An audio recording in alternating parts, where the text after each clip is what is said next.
Hello everyone. In the last two sessions, we have discussed about the different applications of descriptive analytics. What are the importance of descriptive analysis and how and using the different data points we can calculate the different descriptive statistics, right? So like central tendencies, values, measure of dispersion, and everything that we have talked about. We have also talked about the different data types. We have like nominal variable, discrete variable, or ordinal variable and the continuous variable. So these are the different variable types that we have also discussed about.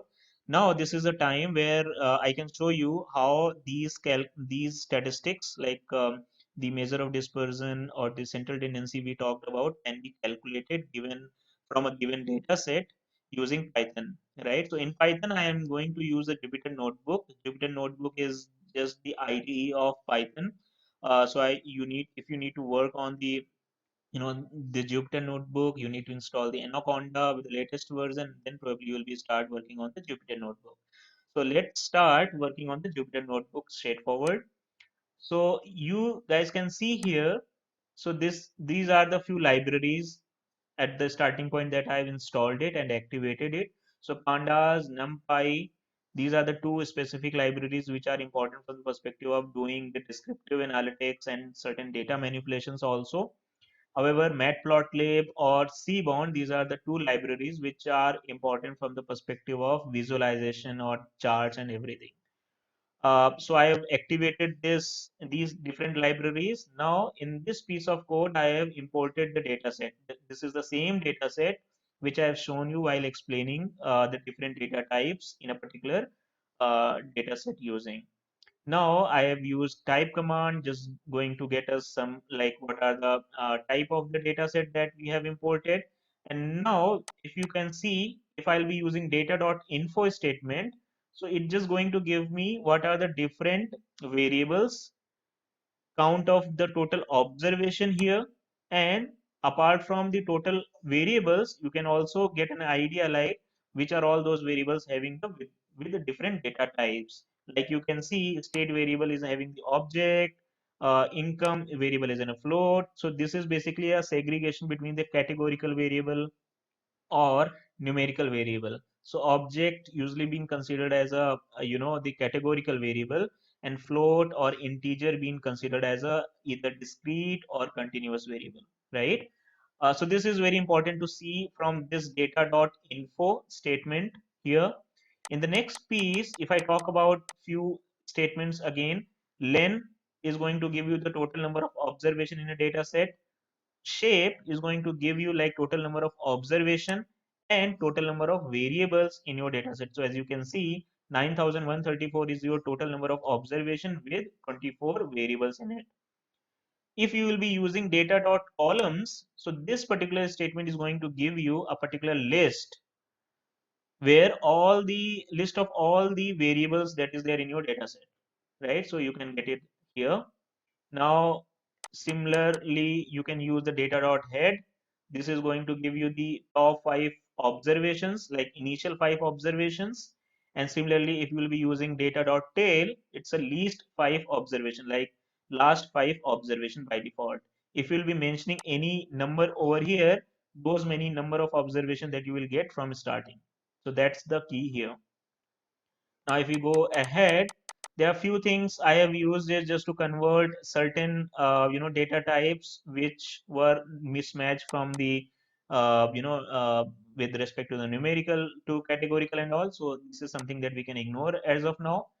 Now, here you can see like the total number of observation with respect to the customer IDs, a unique customer ID. So whenever we work any particular data point, it's very important to understand the unique identifier, right?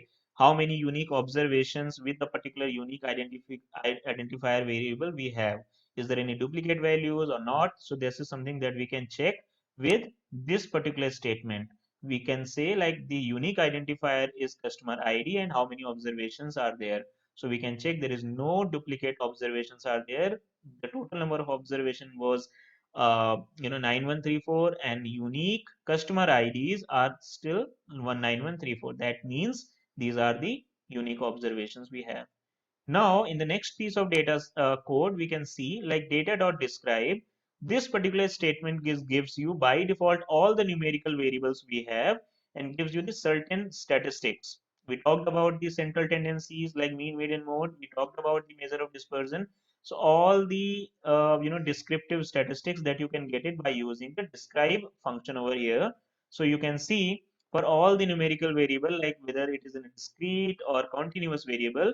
So like number of policies, we have discussed that it was the discrete variable, and the monthly premium and number of open complaints, all these continuous variables are there. So all the statistics that you can get it like mean, standard deviation, minimum, 25 percentile that is the first quartile, 50 percentile is nothing but your median value, 75% values is nothing but your Q3 quartile, right? Or 75% observations are there. So maximum value. So these are the default results that you can get it by using the describe option. Now, if you go ahead with this, so this is about the numerical variable here. Now, if you talk about the categorical variable, so for categorical variable, it's very important, like to see from the count perspective, like for each specific category of a categorical variable, how many counts belongs to. So if you can see, if I just distribute the state variable and get the value count option, then you can see these many different categories are there in the data set of state variable, and these are the frequency count of with specific to the different cities.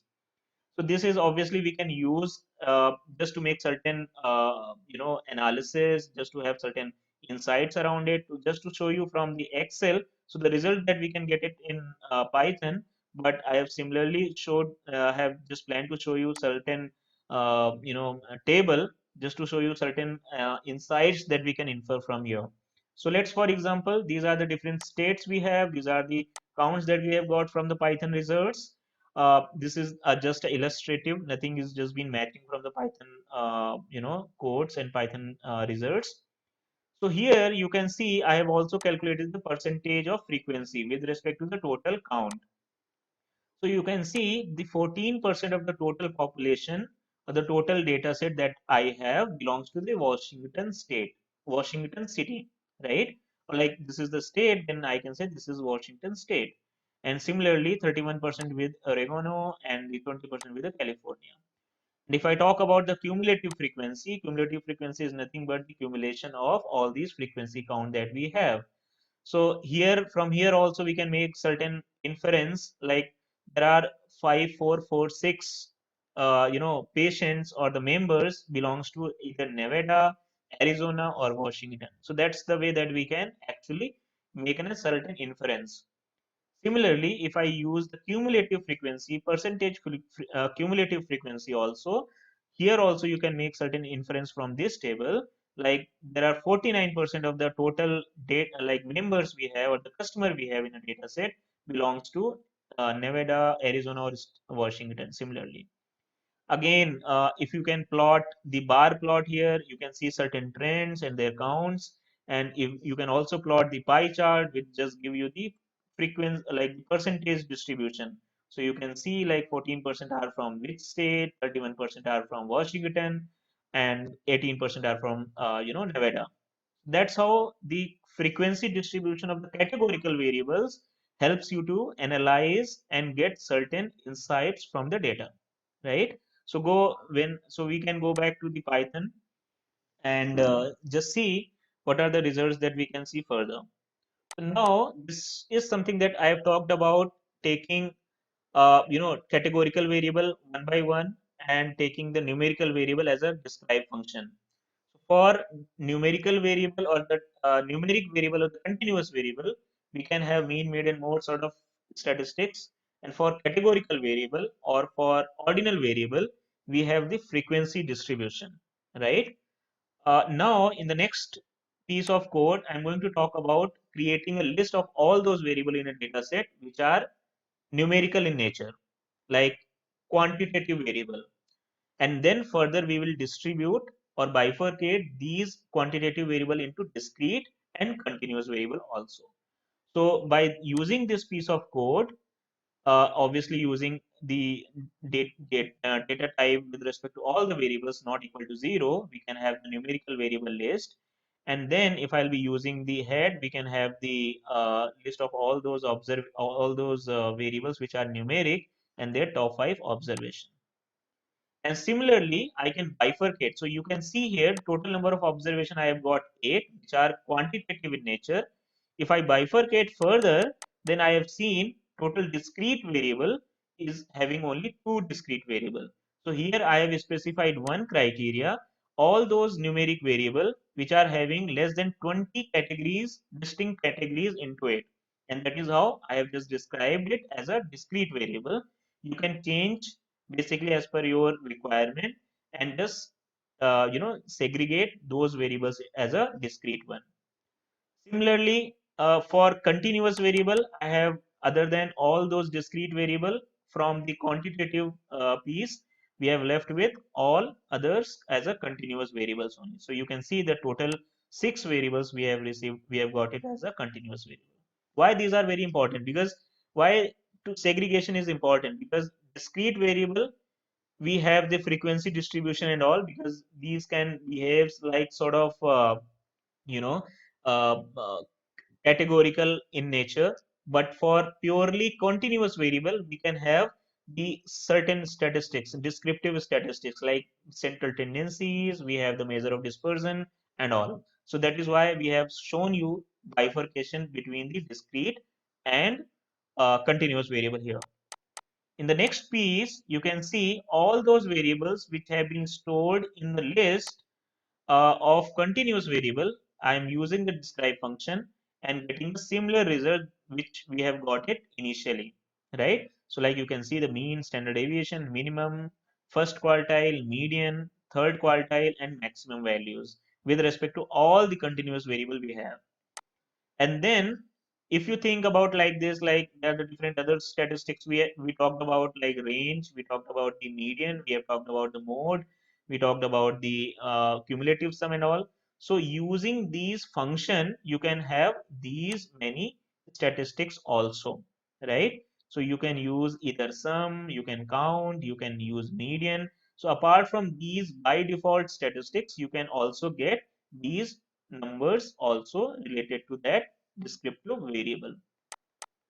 Now, if I talk about the so from the data analysis perspective, it's very important to understand the quantized distribution, right? Whether from the understanding of getting the outliers or not. I'll talk about the outliers in a future sessions, but here we can talk about like quantile distribution. So just to have the quantiles, like how your particular continuous variable is being distributed in terms of percentile. So these are the 4 percentile, for example, I have just mentioned over here. And by using this particular piece of code, you can basically get the percentile distribution for a specific continuous variable. So you can see for all these 4 percentile value, you can have the numbers for all these continuous variables. So this is how you can use it. And then I can also talk about the skewness. So skewness is something is being how the data is being skewed towards one-sided or the second-sided or something. So I'll talk about in a future session. But from the perspective of implementing this in a particular continuous variable, I'm just showing you this thing, like how we can have the skewness number also with respect to a continuous variable. So this is something, all of this I was talking about the continuous variables and discrete variable or so, but now I'm going to talk about the categorical variables.